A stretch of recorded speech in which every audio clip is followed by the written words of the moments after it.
Good to have you with us. You're watching the Daily Report for Thursday, March 24th. I'm Min San-hee. There has been a drop in Korea's daily tally today, and we start with that tally as well as those across the globe. I have Kwon So-ah standing by. So do start us off then. Sunny, we are seeing a drop in infections this Thursday to below 400,000. To be exact, as of 12 a.m., 395,598 cases were tallied. Now, that's a little more than 395,500 domestic transmissions with 67 cases from abroad. Now, with that, the average number of daily cases in the past 7 days has dropped now to around 367,000. You can see the decrease from the day before, but especially the on-week plunge from last Thursday when Korea has posted its highest ever figure of over 621,000 cases. So this marks an on-week drop by more than 225,000 infections. And if we go over to our map, Gyeonggi-do province, however, still reporting over 100,000 infections, and also the capital Seoul more than 77,000. And most of the nation is still reporting 5-digit figures of daily infections. Now, although the downward figure may be a sign that the Omicron wave is slowly passing its peak, what's concerning is the number of daily fatalities. 470 people have lost their lives in the past day as of 12 a.m. and that marks a record high, with experts expressing worries that this figure could even double in the future. Let's move over to the number of patients that are in severe critical condition. This has also been remaining at above 1,000 now for almost 2 weeks. And now on to our vaccination figures. So we've got a little under 1,500 people and a little over 1,200 people who got their first or second dose on Wednesday. And moving on to our booster shots, around 33,200 people have been administered with their additional COVID-19 vaccine jab. Now on to our international figures, a little over 1.8 million new cases in the past day and close to 6,000 COVID-19 related deaths. And Germany, meanwhile, has reported more than 300,000 cases in the past day as of noon Korea time. Other countries with 6-digit figures are the UK as well as Vietnam. And those are the general updates I have for now, but I'll see you back in a bit. Sunny? Right, thank you for those global tallies. So here in the country, as Soa mentioned, the tragic losses of daily lives amid the onslaught of Omicron are fueling much concern. For more, Yeon joins me now. Yeon, welcome back. Great to be here, Sunny. Right, so let's begin with the alarming number of COVID-19 fatalities here in the country.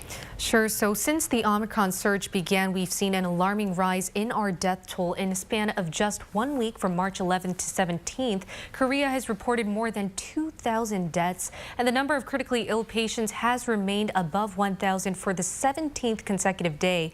That's why many medical workers are now reporting burnout and exhaustion from handling the spike in patient loads. However, what's perplexing is that health authorities are portraying a much different picture in regards to the state of our medical capacity.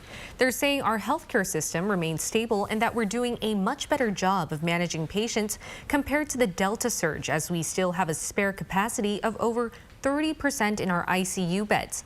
But many in the field have pointed out that the government's method of assessing medical capacity shouldn't be based on the number of hospital beds available for COVID-19 patients. And this is because hospitalized COVID-19 patients are transferred to regular wards after a week, according to current treatment guidelines. These patients are not included in the country's total tally of severe cases. In other words, medical workers say that the number of patients they're required to look after is much higher than what the government's official tally might suggest.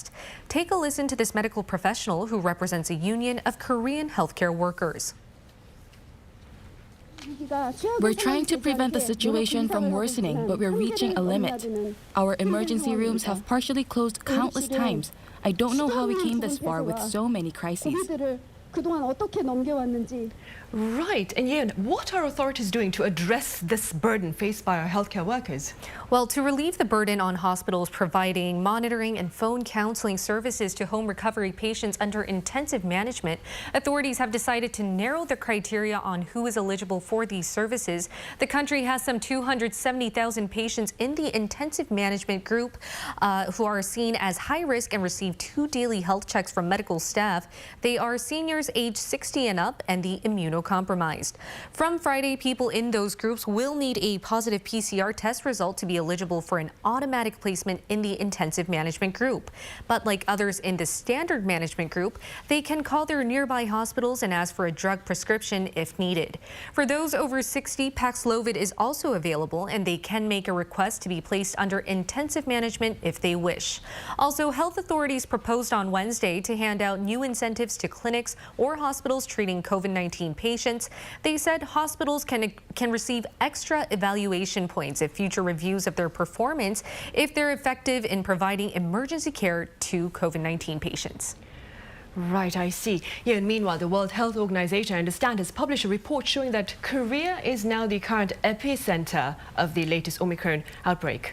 That's right. The global health body named Korea as the country with the world's highest number of new COVID-19 infections for the 3rd straight week. In a report on Wednesday, the WHO said that the world added more than 12.3 million new cases from March 14th to 20th, which was a 7% jump from the week before. And Korea took up more than 2.8 million of those cases, which was by far the largest tally yet.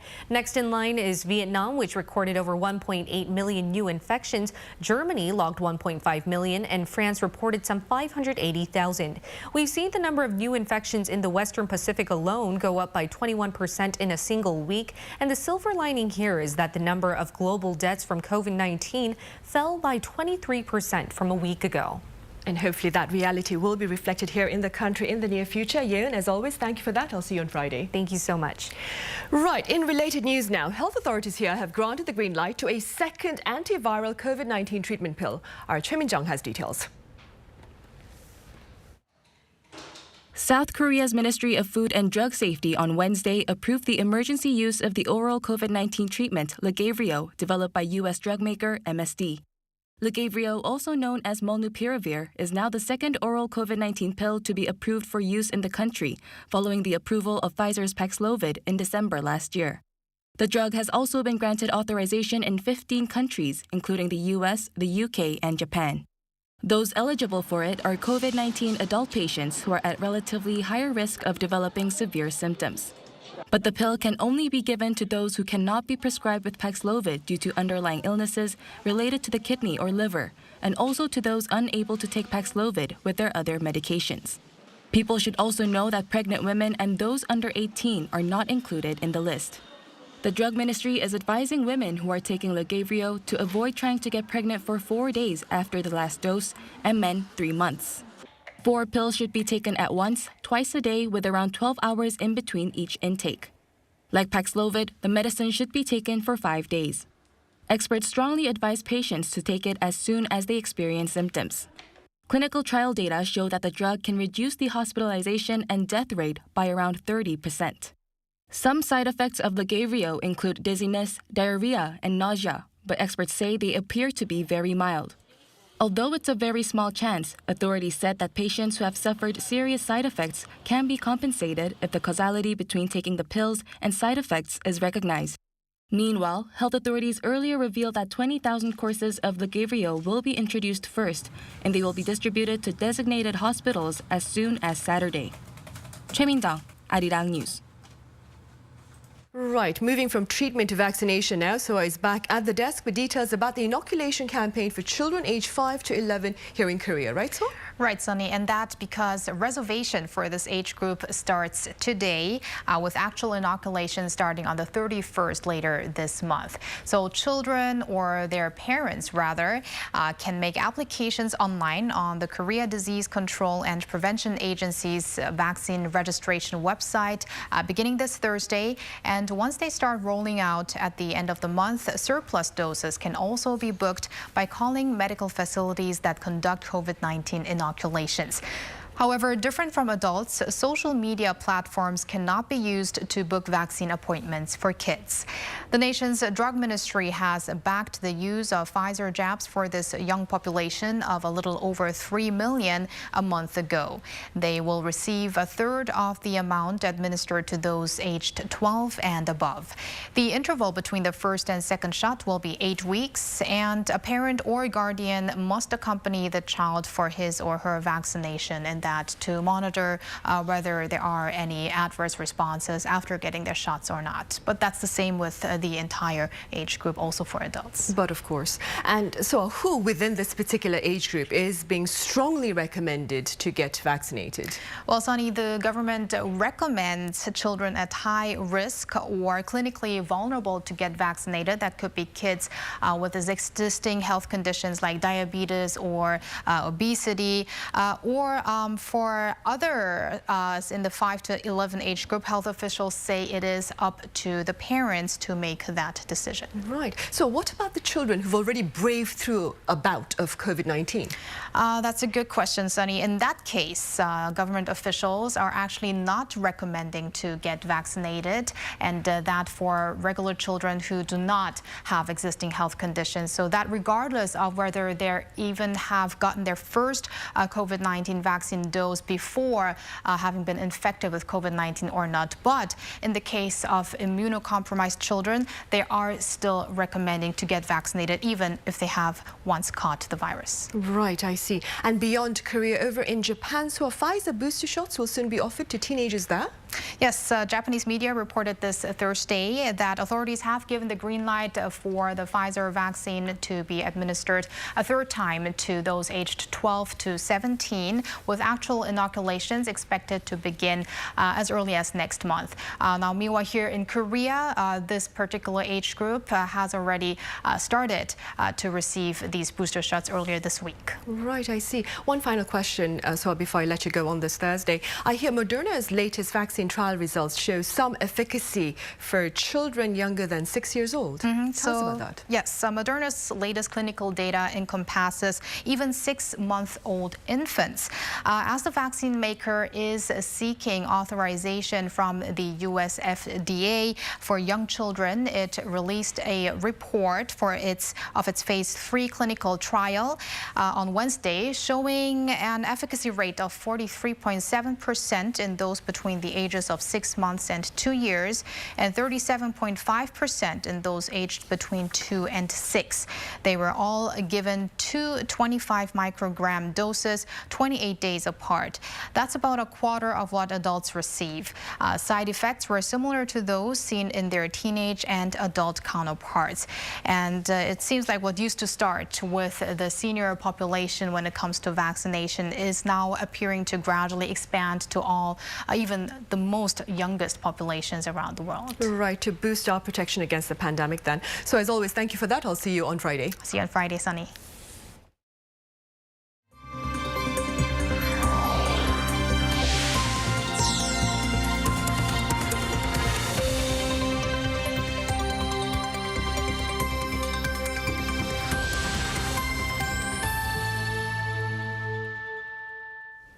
Today, March 24th, marks precisely 1 month since the launch of Kremlin's attack on Ukraine, and the assault is showing no signs of abating, as is the case with regard to Russia's diplomatic confrontation with Ukraine's allies, that is. Our Kim Yan-sung reports.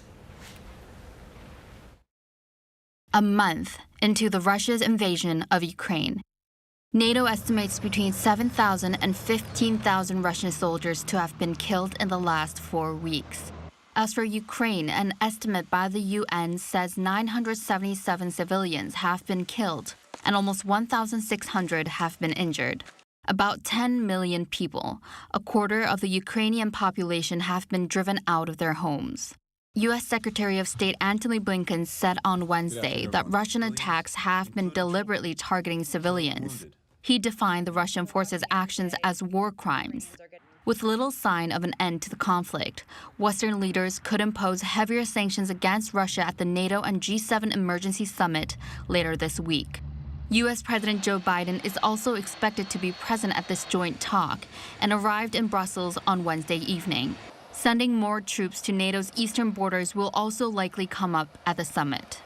I expect leaders will agree to strengthen NATO's posture in all domains, with major increases to our forces in the eastern part of the alliance, on land, in the air, and at sea. Russia, however, is not backing down easily. Russian President Vladimir Putin on Wednesday local time said that for countries that have imposed sanctions against Russia, he will only accept payment in rubles for Russian gas.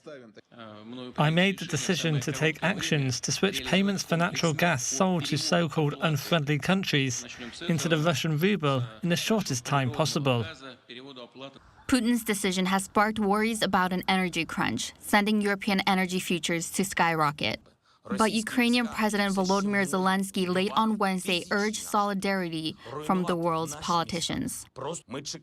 We are expecting serious steps from NATO, the EU, and the G7. At these three summits, we will see who is a friend, who is a partner, and who has sold out and betrayed us. He added that life can only be protected in unity and that freedom must be armed. Kim Hyun-sung, Arirang News. On the domestic front, the Presidential Transition Committee is laying the groundwork needed to put into practice one of President-elect Yoon Suk-yeol's pledges, which seeks to address issues within the housing market. Our Kim Sung-min explains.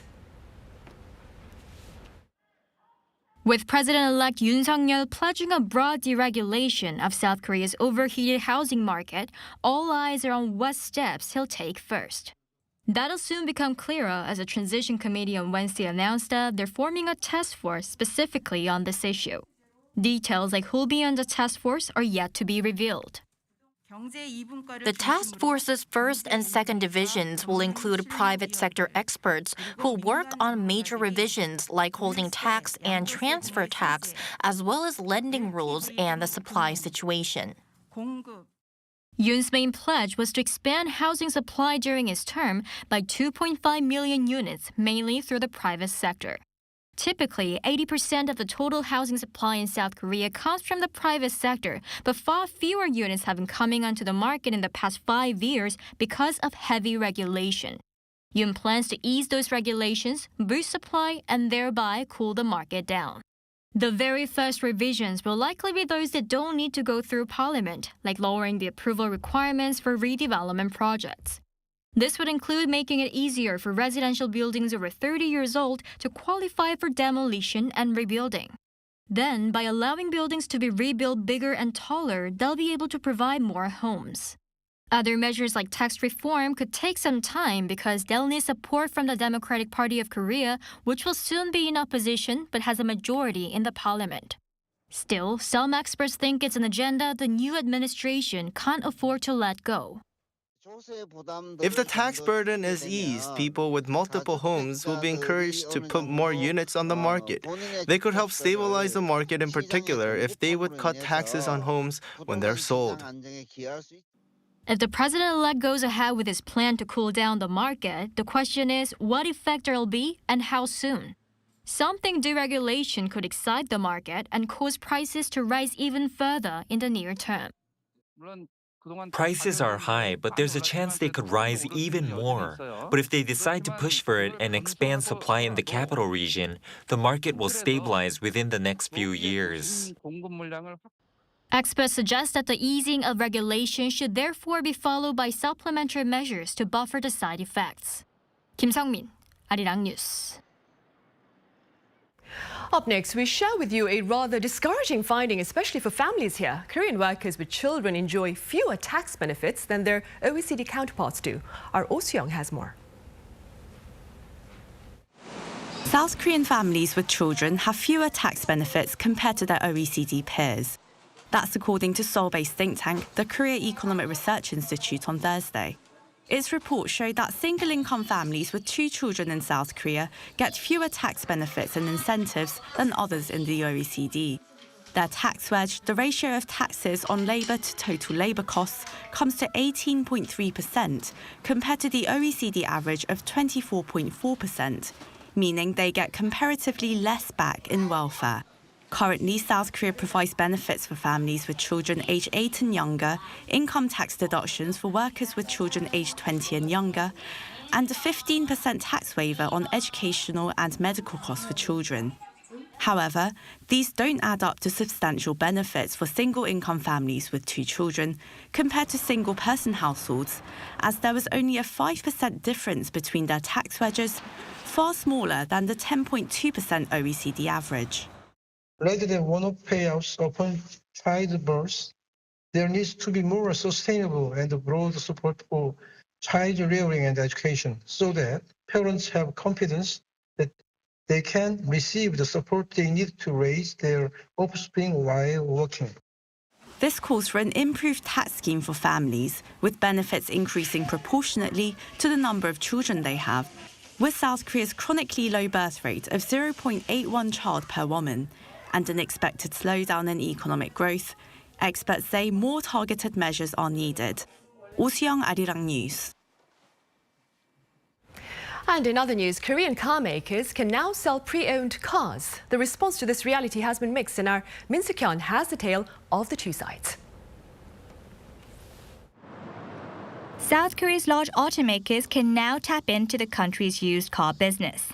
Initially, the sector was considered an area that needed to be protected and reserved for small and medium-sized enterprises only. And so since 2013, large companies have been barred from entering the sector. But that ban has now been overturned. The Korea Automobile Manufacturers Association strongly welcomed the decision, saying that this will serve as an opportunity to help the market grow.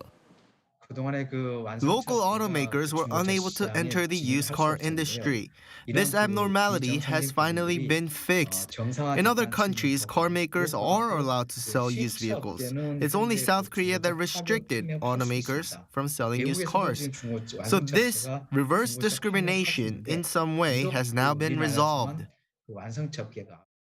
The latest decision is expected to benefit consumers as the entry of automakers can improve market transparency and give consumers more choice.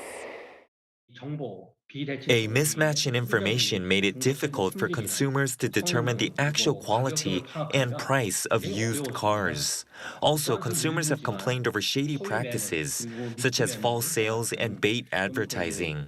And so the opening of the market can promote competition, enhance market transparency, and provide consumers with a variety of high-quality cars. But there are also parties that find the decision troubling, citing the risk of market monopoly and polarization. If large auto companies sell new cars and eventually also get to buy used vehicles, they will dominate the market and create a monopoly. Also, since Hyundai and Kia plan to sell only certified pre-owned cars, good products will be sold by large companies, while relatively bad ones will be sold by small firms, leaving the market polarized in the long run. Despite facing such objections, the country's automakers are gearing up to enter the business. Hyundai Motor has applied for a license to sell cars in Yongin, Gyeonggi-do Province, and Kia has applied for one in the city of Cheongup, Jeollabuk-do Province. While Kia is waiting for approval, Hyundai recently was given the green light. South Korea's top automaker plans to buy back its second-hand vehicles owned for less than 5 years and driven less than 100,000 kilometers. It will also only sell certified pre-owned cars, meaning cars that have gone through thorough inspections. To minimize the impact of its entry, Hyundai plans to gradually expand its market share over the next couple of years. Starting with a 2.5% market share this year, the company will attain a 3.6% share in the following year, and by 2024, it says it will keep its market share at 5.1%.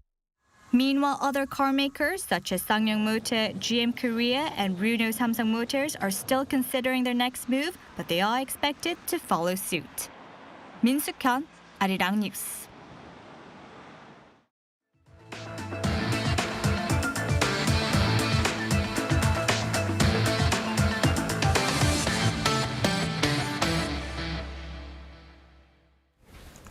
Up next, we share with you foreign media coverage of events here in this part of the world. And as always, Kim Sang-yeon joins me in the studio. Welcome, Sang-yeon. Great to see you, Sunny.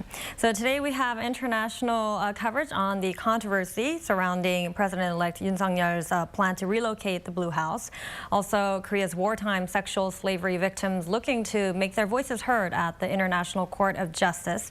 And finally, the latest energy talks between Korea, Germany, and Qatar. So let's dive right in.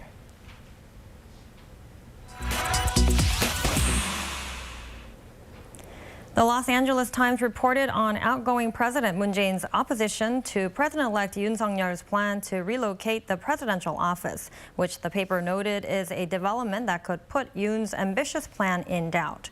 Yoon's announcement received much criticism, with pundits who believe there are other, more urgent matters at hand, such as Korea's pandemic response, addressing inequality, and dealing with North Korea's nuclear threats.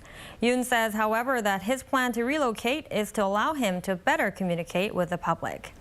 The paper put into perspective that the relocation project would require Moon's support because the incumbent administration needs to form a budget to pay for the cost of the relocation.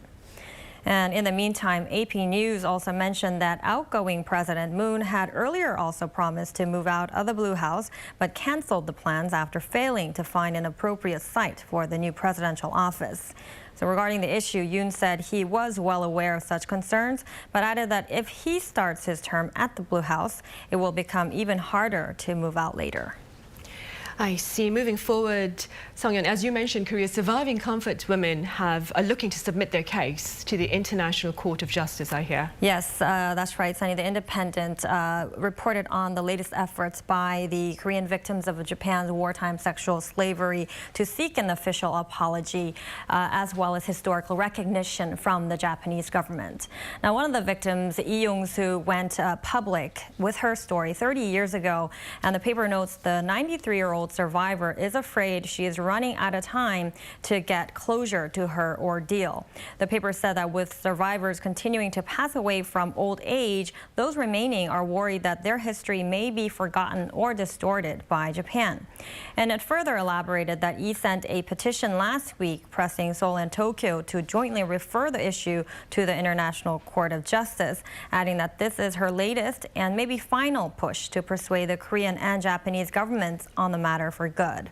The report noted that Lee leads an international group of sexual slavery survivors and advocates, and that the group wants Seoul to begin arbitration proceedings against Japan with a UN panel on torture unless Tokyo agrees to bring the case to the ICJ. Meanwhile, the Independent made a point that it is unclear whether Korea will consider bringing the matter to the UN, as it will swear in a new administration this May that is facing pressure to improve relations with our neighbor Japan. Right, it is.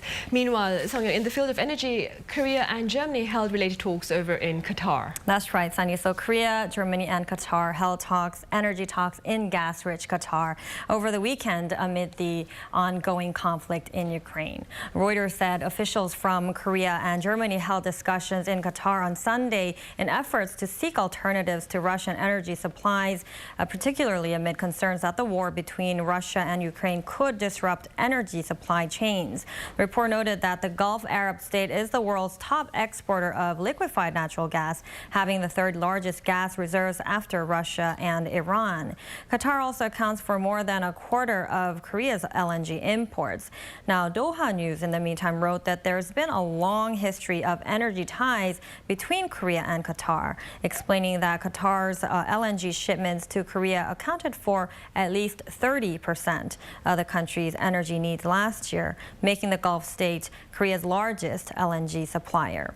It also elaborated that Seoul and Doha share several long-term agreements in the energy field, and that the deals are not only limited to LNG, but include hydrogen technology as well. Both Korea and Qatar aim to develop hydrogen as a source of energy as they explore low-carbon energy solutions. All right, Sang-yeon, as always, thank you very much for the coverage. The pleasure is mine.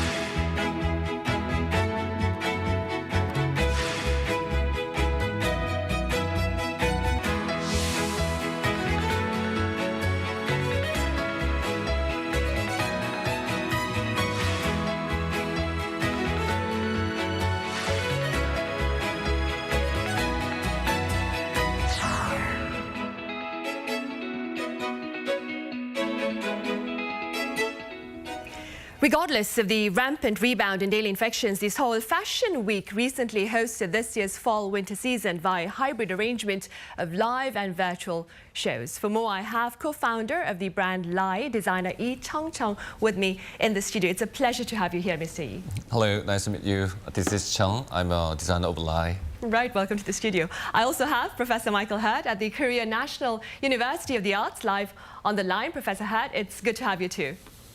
Hi, it's good to be here. Right, we'll start here in the studio then, Mr. E. The live shows this time around were the first for Seoul Fashion Week since the start of the pandemic in the year 2020. What was the atmosphere like?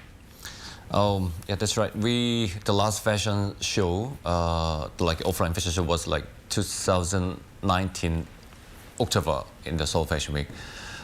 It's really disaster because my last fashion show, in the New York, it's 2020. So, and then in New York, and then I passed to the Paris for sales and promoting my brand. But the COVID comes out, and then quickly it shut down everything. I got many orders, but it's cancelled. So yeah, it was really bad, the situation. After that, we can only show the online fashion show during the Fashion Week. It's around 4 seasons, and now we start the offline fashion show, just few. It's not all, but we start. It's not perfect yet, but it's less people, around 150 people just came for the show. Normally we have over 700. Yeah, but it's a big difference.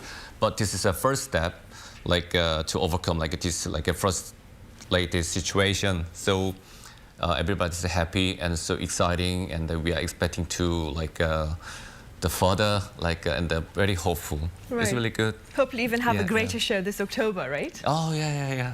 I hope so. Right, I hope so too. Yes. Broadly speaking, Professor Hurt, pundits claim the global popularity of Korean contents, particularly over the course of the pandemic, has also boosted interest in its food and fashion. Do you agree? Oh, I definitely agree.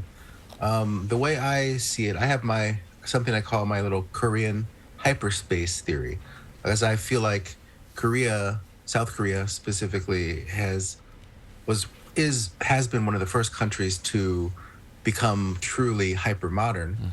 And one of the ways that Korea has been hyper modern is that it's been a hyper connected society in which digital propagation of content has been going on since really strongly forming communities since the time of Daum cafes and back in the early 2000s.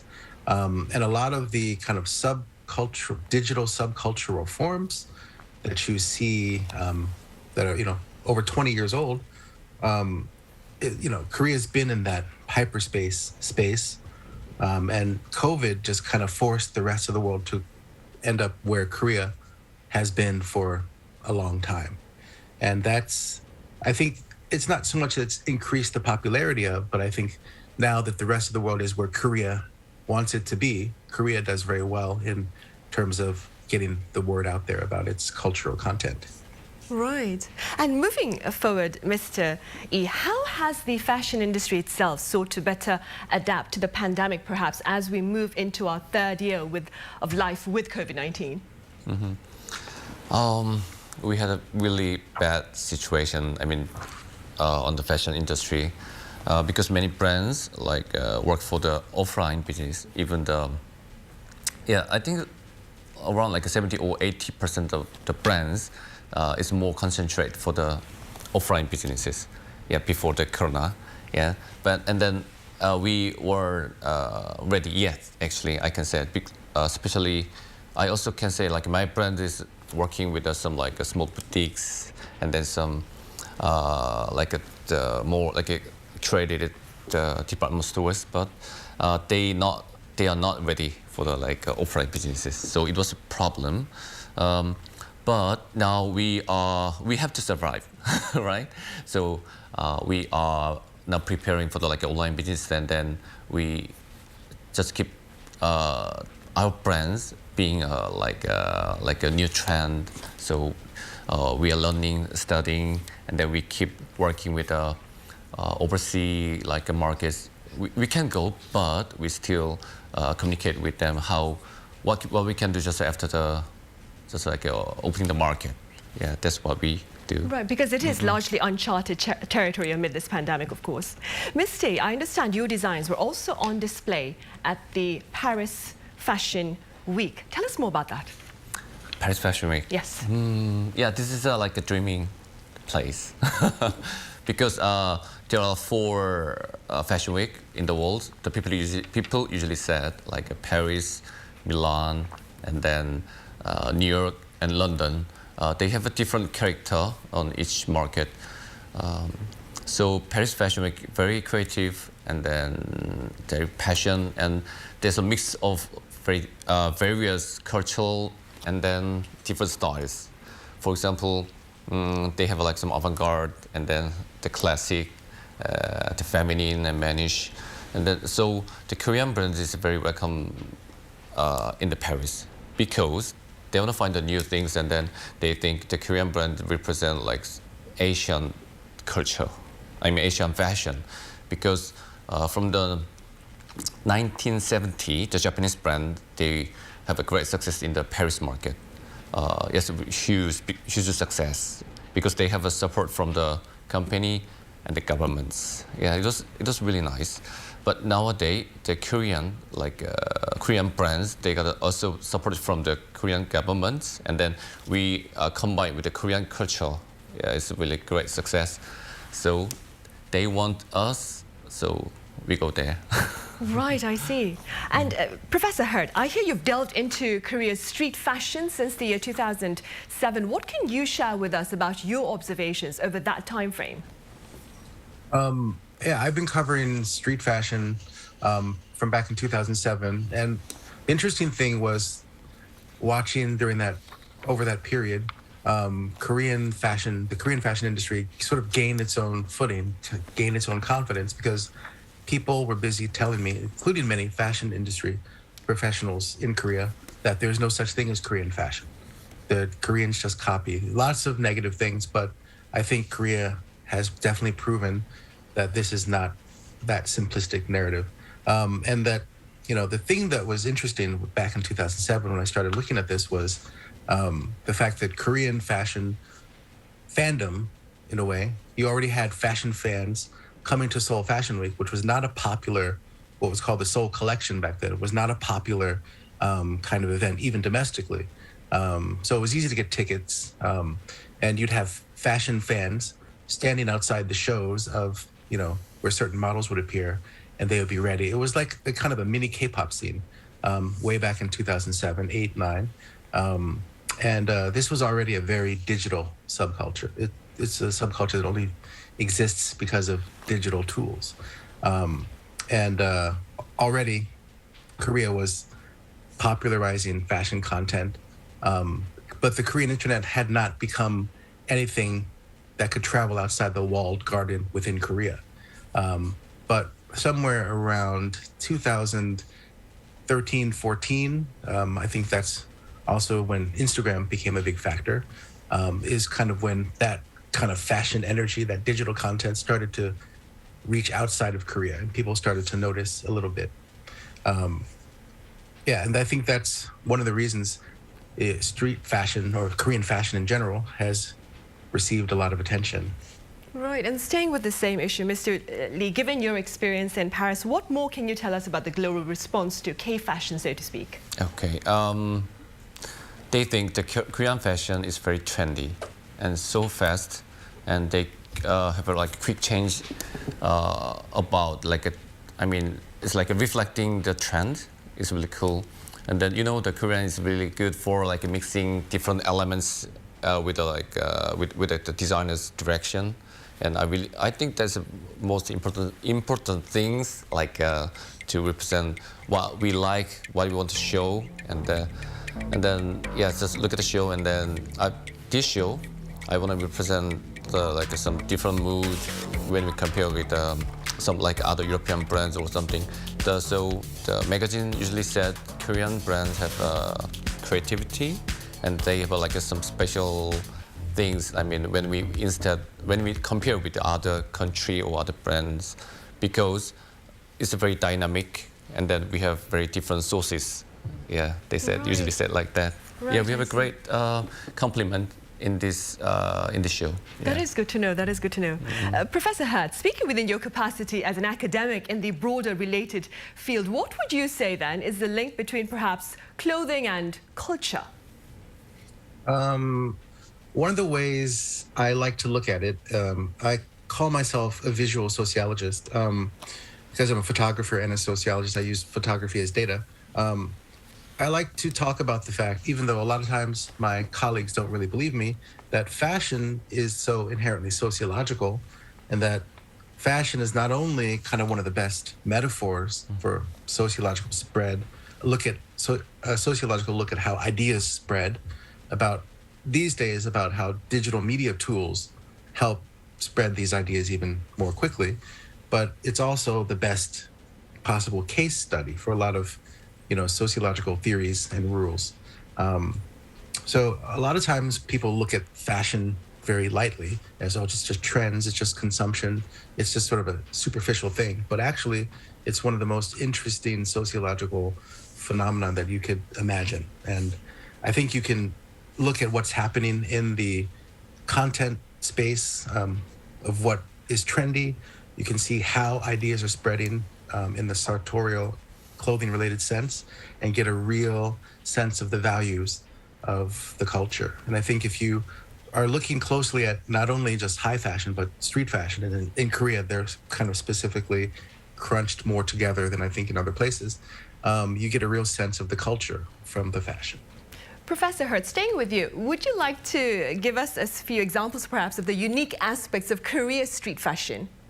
Oh, well, the one thing that I'm often told, and I started taking these ideas into my own analysis, is the fact that Korean street fashion, just like all of its other successful K forms, K-pop, K-cinema, K-things, is so inherently hybridic.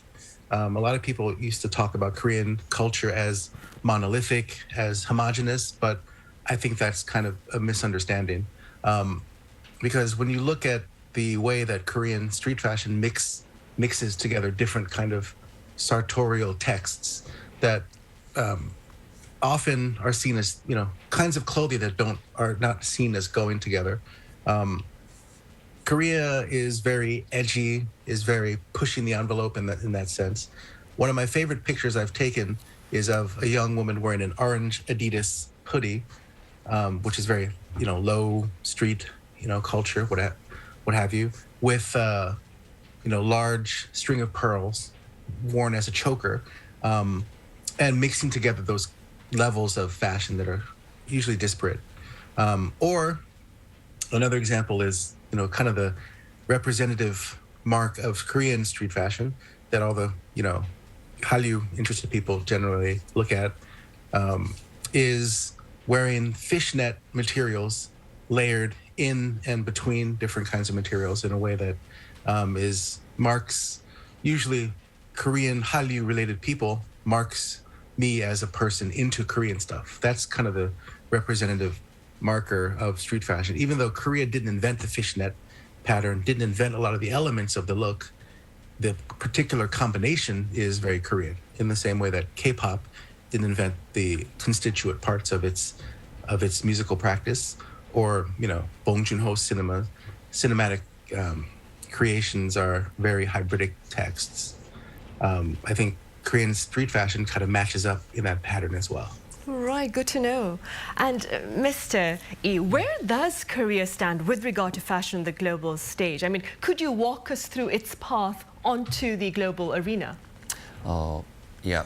Actually, in the past, the people from abroad, like New York or Paris, they think the Korea fashion is not in the center, even it's not in the beside, because they don't know about the Korean fashion. Because as I mentioned before, the Japanese fashion they think there's just one thing about the Asian fashion. So the Korean designers really wanted to expand their market to the abroad, because the Korean market is small. Yeah. So but it's not easy, for example, they are really working hard to go to the abroad market from 1990s, like joining some like exhibitions, like, and then to sell our garment to the abroad. But you know, they don't know where's they say like, oh, where's the Korea? Well, okay, what's the like good things for the Korean fashion or something like that? And they don't want to know actually, because they are so busy and there are so many brands outside. I work with my father, Mr. Lee Sang-bong. He's a designer in Korea. I worked for him like over 25 years, and then we joined the exhibition from later 90s, and then we keep pushing like to expand our market. So we have 24 times in the Paris Fashion Week from 2002, and then we moved to New York, opened the stores, and then 4 times New York Fashion Week. So it was crazy. Actually, it was really hard. But yeah, we have with some success.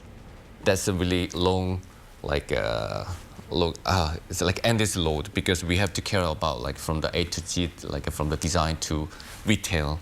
So it's really hard. But now we gain like a confidence. That's like the most good things, because now the press and buyers from the overseas, which is when I go outside and then when I go to the Paris, they're really curious about it. And then, for example, in the London exhibition, they ask me like, oh, how can I get some good designers from the Korea, because the buyer, they want it, yeah. And then the Seoul Fashion Week, now I believe now it's represent the Asian fashion market, because usually when I talk with some reporters and then the editors from the abroad magazines, they told me like, oh, this time we're gonna go to the Korea for the Seoul Fashion Week instead of like a Tokyo Fashion Week. Yeah, because the period is the same time, so they have to choose where they have to go. Yeah, so this is I think this is a really good sign for us, because they love the Korean fashion. I don't want to say we are in the top, but we are getting to the center, and then we have our stream. Yeah, that's a good point. Right, and there is growing global interest in Korean fashion. Yeah, exactly. Professor, do you suppose Korea's fashion industry perhaps could make better use of Hallyu that you mentioned to better advance itself on the international stage? I'm not sure if that's the way I'd put it, but I think it can't, in a way, make better use, because already, to echo what was just said, Korea, Seoul street fashion, whatever you want to call it, Korean fashion is the center of Asian fashion. If you want to say it's the top, I'd say it's the top market right now. I remember in 2007 or 8, President Mayor again, Mayor Oh Se-hoon, was present talking about his goal to help Seoul Fashion Week make Korea enter the top 7 fashion weeks in the world. And that specifically was speaking to Tokyo Fashion Week, basically pushing Tokyo out of the 7th spot, without daring to say you're going to push a mainstream, European market out of the top spots there. But I'd say definitely people are, international fashion press at the very least, is paying very much more attention to Seoul Fashion Week than Tokyo, at least in terms of amounts of press coverage. I definitely would say that Seoul has already accomplished that goal. And I don't know what more could necessarily be done, because when I shoot a lot in Vietnam now, and I'm trying to talk about certain things, shoot certain things in the Vietnamese fashion market, which I see a lot of parallels with the Korean fashion market. But what gets me a lot of access in Vietnam is the fact that I say through my fixers, I tell people I've been shooting Korean fashion for nearly 2 decades now, and that gets me access in Vietnam, because anything that goes on in Korean fashion the Vietnamese top fashion folks are paying attention to. So I feel like Korea is already there. I'm not sure what more it could be doing. I think to keep doing what it's been doing, such as I've observed a really close relationship between the street and runway that a lot of Korean fashion designers are navigating, paying close attention to. So, there's several designers that I used to shoot their runway for who nowadays, well, not nowadays, since COVID means there's been no fashion weeks, traditional fashion weeks here, who now are basically spending, even before COVID hit, basically spending most of their time and money designing street fashion brand versions of their high fashion brands. And in a way that was a lot of, Korean fashion designers paying attention to the shifts in emphasis in fashion that take place across the world, but in a way that was also getting Korean designers ready for COVID. Right. I mean, yeah, in a sense. Right. Now, on a light note then, Misty, do share with us some tips on styles that are trending this particular season. Oh, yeah, I think the color, because after the COVID,